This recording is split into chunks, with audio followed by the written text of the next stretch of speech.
نے کیسا نوایا حضرت سیدنا آل احمد اچھے میاں رضی اللہ تعالیٰ عنہ کو، جن کا مزار مبارک ماہرہ مقدسہ کی سرزمین پر ہے. یہ وہ کون سی ذات ہے؟ یہ وہ ذات ہے جو حضرت سیدنا شاہ برکت اللہ رضی اللہ تعالیٰ عنہ کے پر پوتے ہوتے ہیں. حضرت سیدنا شاہ برکت اللہ رضی اللہ تعالیٰ کے صاحبزادے حضرت سیدنا سید آل محمد رضی اللہ تعالیٰ، حضرت سیدنا آل محمد رضی اللہ تعالیٰ کے صاحبزادے حضرت سیدنا شاہ حمزہ عینی مہربی رضی اللہ تعالیٰ، حضرت سیدنا حمزہ عینی مہربی رضی اللہ تعالیٰ کے صاحبزادے حضور آل محمد اچھے میاں رضی اللہ تعالیٰ، کل ان کا عرس مبارک ہے. حضرت سیدنا آل محمد رضی اللہ تعالیٰ شان اللہ تعالیٰ نے کیسی الف و اعلیٰ عطا فرمائی ہے. روایتوں میں ہے کہ آپ کی ولادت مبارکہ سے پہلے ہی آقا کریم صلی اللہ علیہ وسلم نے حضرت سیدنا شاہ برکت اللہ رضی اللہ تعالیٰ عنہ کو ایک جبہ مبارک عنایت کیا تھا کہ جب آل احمد کی ولادت ہو جائے تو یہ جبہ یہ امانت ان تک پہنچا دی جائے.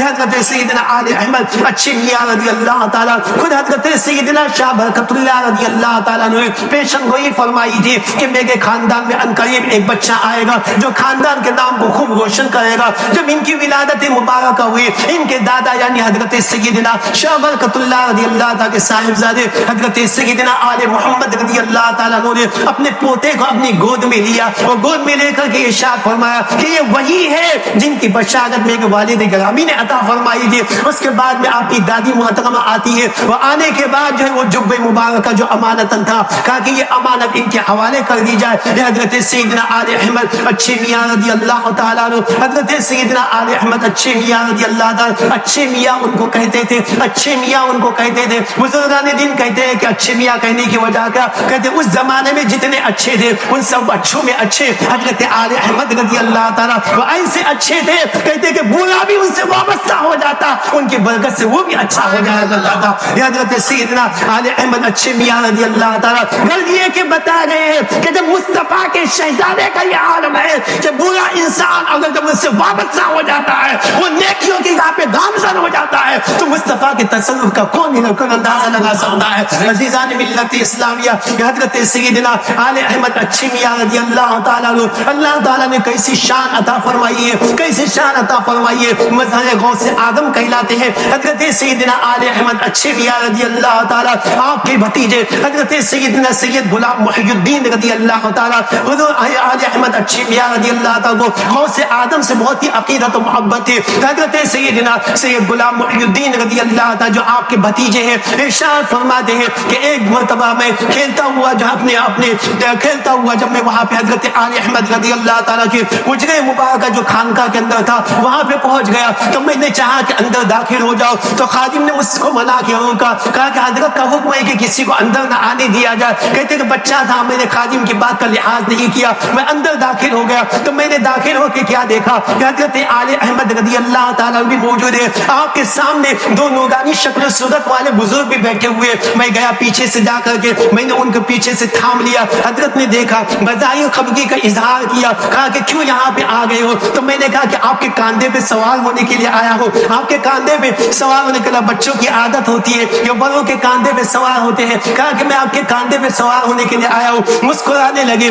دونوں بزرگ بھی مسکرانے لگے. دونوں بزرگوں نے اپنا ہاتھ دونوں بزرگوں نے اپنا ہاتھ حضرت سید غلام محی الدین رضی اللہ تعالیٰ کے سر پہ رکھا اور اس کے بعد میں وہ دونوں تشریف لے گئے. حضرت سید غلام محی الدین فرماتے ہیں کہ میں نے پوچھا کہ یہ دونوں کون تھے؟ تو کہا کہ یہ دونوں کون تھے سننا چاہتے ہو؟ کہ ان میں سے ایک غوث آدم رضی اللہ تعالیٰ عنہ تھے اور میں سے دوسرے حضرت سید جلال رضی اللہ تعالیٰ عنہ تھے. کہ وقتاً فوقتاً جب یہ کام فرماتے تو تشریف لے آتے ہیں. عزیزان ملت اسلامیہ یہ حضرت سیدنا آل احمد اچھے میاں رضی اللہ تعالیٰ ایک مرتبہ حضرت سیدنا آل احمد اچھے میاں رضی اللہ تعالیٰ اپنے گھر میں موجود ہے اور موجود ہونے کی صورت میں جب لوگ ملاقات کے لیے آئے تو ان میں ایک شخص ایسا بھی تھا جس کو برس کی بیماری تھی، سفید داغ کی بیماری تھی. جب اس طرح کی بیماری کسی کو ہوتی ہے تو عام طور پر جلدی سے مجمع میں جانے کے لیے تیار نہیں ہوتا کہ لوگ کیا سوچیں گے. حضرت سیدنا آل احمد رضی اللہ تعالیٰ نے جب اس کو دیکھا تو کہا کہ وہاں کیوں کھڑے ہو؟ میں کہ قریب آ جاؤ. وہ قریب آیا، کہا کہ کیوں نہیں آ رہے تھے؟ انہوں نے اپنا عذر بیان کیا. حضرت نے مسکراتے ہوئے اپنا ہاتھ اس طرف پھیرا جہاں پہ ان کو سفید داغ تھے. حضرت نے کہا کہ کہاں پہ سفید داغ ہے؟ جب اس نے دیکھا کہ سفید داغ کا نام و نشان بھی وہاں پہ موجود نہیں تھا. حضرت سیدنا آل احمد اچھے میاں رضی اللہ تعالیٰ، حضرت سیدنا آل احمد اچھے میاں رضی اللہ تعالیٰ کے ایک مرید تھے جن کا نام خلیفہ ارادت اللہ تھا. وہ نائی کا کام کرتے تھے، لوگوں کے بال کاٹنے کا کام کرتے تھے. وہ حضرت کی بارگاہ میں تشریف لائے، اولاد نہیں تھی. حضرت سیدنا شاہ برکت اللہ رضی اللہ تعالیٰ عنہ کے اس مبارک کی بات تھی. وہ آئے اور آنے کے بعد میں حضرت کی بارگاہ میں عرض کرنے لگے کہ حضور یہ چاہتا ہوں کہ کوئی ایسا مجھے مل جائے جو میرے بعد میرے لیے فاتحہ پڑھنے والا ہو، جو میرے بعد میرے لیے فاتحہ پڑھنے والا ہو. حضرت نے جب یہ دیکھا تو دیکھنے کے بعد کہا کہ اس میں جو ہے اس کے اندر کیا ہوا، اس کے اندر تم ناراض کیوں ہوتے ہو؟ اللہ عطا فرمانے والا ہے. اس کے بعد آپ نے کہا کہ سنو، ایک پہلا بیٹا ہوگا تو اس کا نام تم کریم بخش رکھنا، دوسرا بیٹا ہوگا تو اس کا نام رحیم بخش رکھنا، تیسرا بیٹا ہوگا اس کا نام الہی بخش رکھنا. مطلب یہ ہوا کہ اللہ تبارک و تعالیٰ کے یہ نیک بندے بتا رہے ہیں کہ اللہ نے ان کو اولاد عطا کرنے کی طاقت عطا فرمائی ہے کہ جس کو چاہتے یہ اولاد عطا فرماتے ہیں. عزیزان ملت اسلامیہ، جس کو چاہتے یہ اولاد عطا فرماتے ہیں، وہ یہ طاقت انہیں اللہ نے عطا فرمائی ہے. حضرت سیدنا آل احمد رضی اللہ فرمایا کہ پہلا بیٹا ہو تو کریم بخش نام رکھنا، دوسرا بیٹا ہو تو رحیم بخش نام رکھنا، تیسرا بیٹا ہو تو الہی بخش نام رکھنا. ہوا بھی ایسا ہی کہ 3 سالوں کو یکے بعد دیکھ 3 بیٹے پیدا ہوئے. حضور کے حکم کے مطابق پہلے کا نام کریم بخش رکھا، دوسرے کا نام رحیم بخش رکھا، تیسرے کا نام الہی بخش رکھا. ان میں سے کریم بخش نے تعلیم حاصل کی اور اس کے بعد میں ایک لغت میں کتاب لکھی جس کتاب کا نام ہے کریم اللغات. وہ لغات آپ لوگوں کے درمیان مشہور ہے. یہ حضرت کا فیضان ہے. حضرت سیدنا آل احمد اچھے میاں رضی اللہ تعالیٰ. عزیزان ملت اسلامیہ، یہ تو دنیاوی نعمت عطا کرنے کی بات ہے، لیکن اللہ نے ایسی طاقت حضرت آل احمد اچھے میاں رضی اللہ تعالیٰ کو عطا فرمائی کہ جسے چاہتے ہیں ولایت کے منصب پہ بھی فائز فرما دیتے ہیں، جسے چاہتے ہیں ولایت کے منصب پہ بھی فائز فرما دیتے ہیں. بخارا کے ایک صاحب بخارا سے تشریف لائے اور تشریف لانے کے بعد حضرت کی بارگاہ میں حاضری دی. وہ حاضری دینے کے بعد حضرت سے کہا کہ حضرت میں وہ مقام و مرتبہ حاصل کرنا چاہتا ہوں، لیکن ایک ریاضت و مجاہدہ کرنے کی مجھ میں طاقت نہیں ہے. ریاضت و مجاہدہ کرنے کی مجھے طاقت نہیں ہے، اس سے کہ منصب آسانی سے ملتا نہیں. ریاضت و مجاہدہ کرنا پڑتا ہے. کئی سالوں کی ریاضت و مجاہدہ کے بعد اللہ تعالیٰ فضل فرماتا ہے تو بندہ اس منصب پہ فائز ہوتا ہے. آنے والے نے کہا کہ میں یہ چاہتا تو ہوں لیکن میں ریاضت و مجاہدہ کی طاقت نہیں رکھتا. جب حضرت نے دیکھا، حضرت نے کہا کہ بہت جو سستے میں تم چیز حاصل کرنا چاہتے ہو، تو وہاں پہ موجود مریدین میں سے کسی نے کہا کہ کیا تم نے اس کو حلوہ سمجھ کے رکھا ہے کہ اٹھا کر کے منہ میں رکھ دیا جائے؟ حضرت نے کہا کہ ایسا نہ کہو، اللہ کی ذات سے بعید نہیں ہے، اللہ چاہے پہ قادر ہے. اس کے بعد آنے والے کو کہا کیسا ہے کہ آج کے رات میں جو تمہیں درود شریف سکھا رہا ہوں، رات بھر درود شریف کی تم تلاوت کرنا، اللہ تعالیٰ فضل فرمائے گا. انہوں نے درود شریف کی تلاوت کی. صبح کے وقت حضرت کی بارگاہ میں آئے اور آنے کے بعد کہا کہ حضور اللہ نے کرم فرمایا، مصطفیٰ کریم صلی اللہ تعالی وسلم کی خواب میں زیادت ہوئی اور آپ کے صدقے میں مصطفیٰ نے وہ امانت، وہ چیز مجھے عطا فرما دی. اور مصطفیٰ کریم صلی اللہ تعالی وسلم نے ارشاد فرمایا کہ ہر صدی کے اخیر میں اللہ تبارک و تعالیٰ ایک ایسے کو پیدا کرتا ہے جو دین کی تجدید کرتا ہے، اور اس زمانے میں وہ شخصیت حضرت آل احمد اچھے میاں رضی اللہ تعالیٰ کی ہے. عزیزان ملت اسلامیہ، حضرت سیدنا آل احمد اچھے میاں رضی اللہ تعالیٰ عنہ کی ذات کریمہ ہے. ہم بتاتا ہوں چلو حضرت سیدنا شاہ عبدالعزیز محدث دہلوی رضی اللہ تعالیٰ عنہ کا آپ حضرات میں نام سنا ہوا. وہ یہ کوئی معمولی شخصیت نہیں ہے، ہندوستان کی مایہ ناز شخصیت ہے. حضرت سیدنا شاہ عبدالعزیز محدث دہلوی رضی اللہ تعالیٰ یہ اپنے زمانے کے مجدد بھی ہیں. شاہ ولی اللہ محدث دہلوی رضی اللہ تعالیٰ کے شہزادے ہیں. اور یہی نہیں بلکہ علامہ فضل خیر آبادی، مفتی صدر الدین آزودہ جیسی شخصیتیں ان کے شاگرد ہیں. حضرت سیدنا آل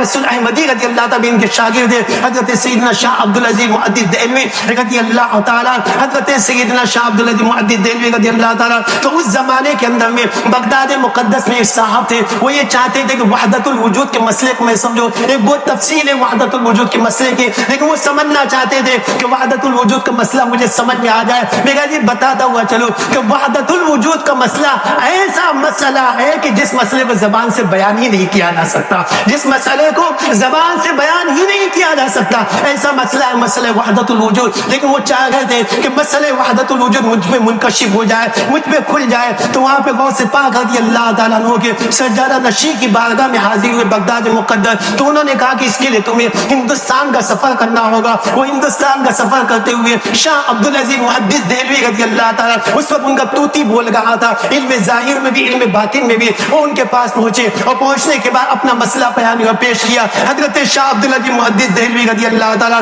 الفاظ کے ذریعے اس کو سمجھانے لگے، لیکن بات جو ہے سمجھ میں نہیں آ گئی تھی. اس لیے کہ میں نے کہا نا یہ ایسا مسئلہ ہے کہ الفاظ سے اس کو سمجھایا ہی نہیں جا سکتا. شاہ عبدالعزیز محدث دہلوی رضی اللہ تعالیٰ نے ظاہری اعتبار سے جو دلائل تھے ان دلائل سے سمجھانے کی کوشش کی، مسئلہ سمجھ میں نہیں آیا. حضرت شاہ عبدالعزیز محدث دہلوی رضی اللہ عنہ جیسی شخصیت نے اس وقت کہا کہ اس مسئلے کو تم کما کو سمجھنا چاہتے ہیں تو تمہیں ماہ مقدسہ جانا ہوگا، ماہ مقدسہ جانا ہوگا. ماہ مقدسہ حاضر ہوتے ہیں حضرت سیدنا شاہ علی احمد اچھے میاں رضی اللہ تعالیٰ کی بارگاہ میں آتے ہیں. جیسے ہی خدمت میں حاضر ہوتے ہیں نگاہ اٹھتی ہے، کہتے ہیں کہ حضور بس آپ کی خدمت میں آنا تھا. وحدت الوجود کا مسئلہ سمجھ میں آ گیا، وحدت الوجود کا مسئلہ سمجھ میں آ گیا. حضرت سیدنا شاہ علی احمد اچھے میاں رضی اللہ تعالیٰ عنہ کی ذات کریمہ ہے، تعزیزات ملت اسلامیہ ان کا عرس مبارک کل ہے. حضرت سیدنا علی احمد اچھے میاں رضی اللہ تعالیٰ عنہ کا، حضرت سیدنا علی احمد اچھے میاں رضی اللہ تعالیٰ عنہ کا عرس مبارک کل ہے.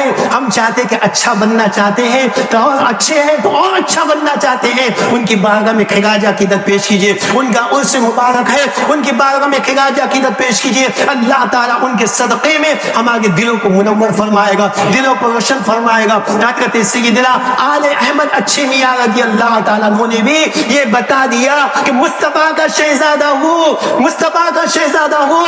امام اہل سنت کے شعر کو سامنے رکھے، تیری نسل پاک میں ہے بچہ نور کا، تو ہے عین نور، تیرا سب گھرانہ نور کا، تیرا سب گھرانہ نور کا. حضرت علی احمد اچھے میاں رضی اللہ تعالیٰ بتا رہے ہیں کہ مصطفیٰ کے گھر کا شہزادہ ہوں. شان اللہ نے یہ دی ہے، جو آتا ہے نورانی ہو کر کے چلا جاتا ہے، جو آتا ہے نورانی ہو کر کے چلا جاتا ہے. عزیزان ملت اسلامیہ حضرت سیدنا علی احمد اچھے میاں رضی اللہ تعالیٰ عنہ کا ان سے مبارک ہے. انہوں نے بھی یہی تعلیم فرمائی، انہوں نے بھی یہی تلقین فرمائی کہ اہل سنت و جماعت کے سچے عقائد پر مضبوطی سے قائم رہتے ہوئے اے ایمان والے بندو اللہ کی اطاعت و فرما برداری، مصطفیٰ کریم صلی اللہ علیہ وسلم کی اطاعت و فرما برداری سے منہ نہ موڑو. جتنے ہم میں طاقت ہے اپنی طاقت کے مطابق نمازوں کی پابندی کرو، اپنی طاقت کے مطابق اللہ اس کے حبیب صلی اللہ علیہ وسلم کے حکم کو بجا لانے والے بن جاؤ. ارشاد فرماتے ہیں کہ اللہ سے کچھ اور نہ مانگو بلکہ اللہ سے اللہ ہی کو مانگو، کہ جب خدا تمہارا ہو جائے گا ساری چیزیں تمہاری ہو جائیں گی، ساری چیزیں تمہاری ہو جائیں گی. حضرت سیدنا علی احمد اچھے میاں رضی اللہ تعالیٰ کی تعلیم ہے.